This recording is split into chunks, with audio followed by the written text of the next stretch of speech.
All right, today we're diving into one of the most genuinely terrifying moments in all of modern history, the Cuban Missile Crisis. I mean, for 13 straight days, the entire world just held its breath as a tense standoff pushed humanity right to the very edge of nuclear annihilation. And you know, that really isn't an exaggeration. We're talking about a period of nearly 2 weeks where a secret military buildup on this tiny island in the Caribbean literally set the world's two biggest superpowers on a collision course. This was a crisis that could have wiped out millions, and I mean millions, of people in just minutes. So, the big question is, how on earth did we get here, right? Well, to really get a handle on this crisis, you've got to understand the whole geopolitical chessboard of the Cold War. This wasn't some random thing that just happened. No, this was a super bold, high-stakes gamble with the fate of the entire world hanging in the balance. And it really all boils down to this one central question. Why? Why would the Soviet leader Nikita Khrushchev decide to put nuclear missiles in Cuba? I mean, it's right on America's doorstep.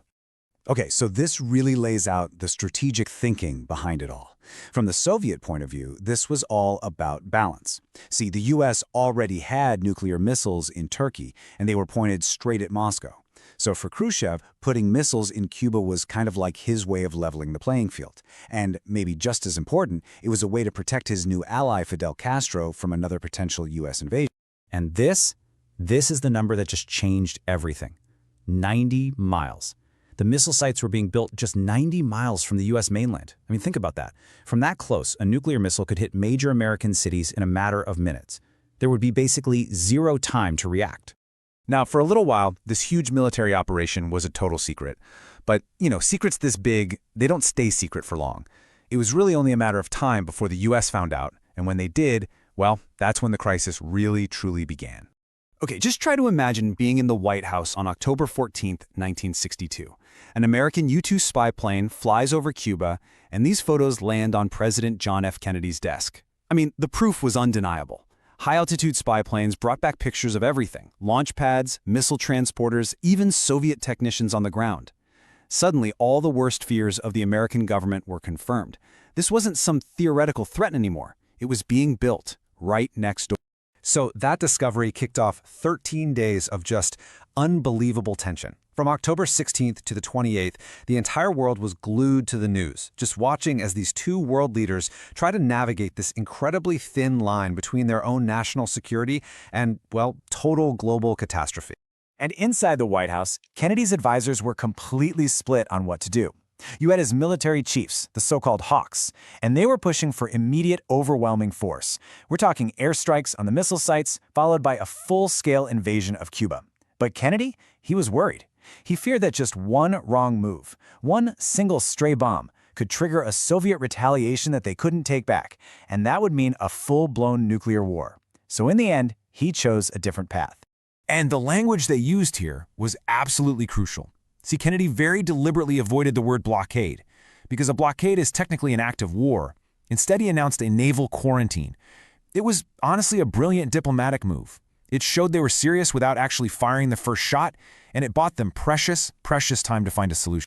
This timeline just shows you how fast everything started to escalate. So after the discovery on October 14th, Kennedy goes public on the 22nd, and he reveals the whole crisis to a completely terrified nation. And as the Soviet ships were steaming toward that quarantine line, American forces were placed on DEFCON 2. Now, to give you some context, that is just one step below all-out nuclear war. It was the highest level of alert the US had ever reached. And believe me, the entire world was absolutely on edge. So while all this military tension was peaking, something else was happening behind the scenes. A frantic and very secret negotiation was taking place, mostly through back-channel letters and messages sent between Kennedy and Khrushchev. The first real breakthrough came on October 26th. Khrushchev offered up a deal, something that could be presented to the public. The deal was this: the Soviets would remove the missiles, and in return, the US would have to publicly promise to never, ever invade Cuba. This was huge because it gave both leaders a way to de-escalate the situation without looking weak. But that wasn't the whole story. Not even close.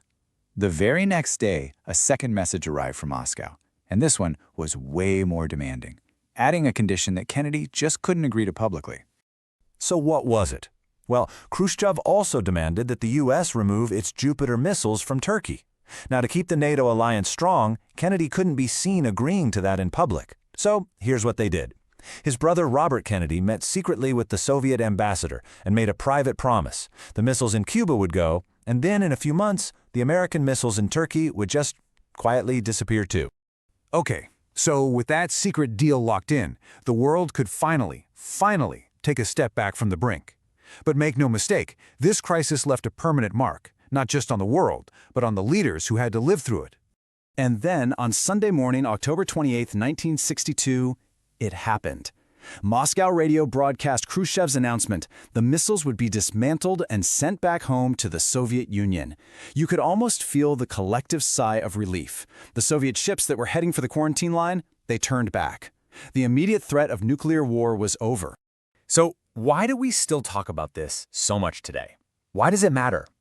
Because it was, without a doubt, the closest the world has ever come to a global nuclear war. And the shock of realizing that, it changed everything. It led directly to the creation of the famous Washington-Moscow hotline, so the leaders could talk directly to each other in the next crisis. It also paved the way for some really important arms control treaties, like the Nuclear Test Ban Treaty.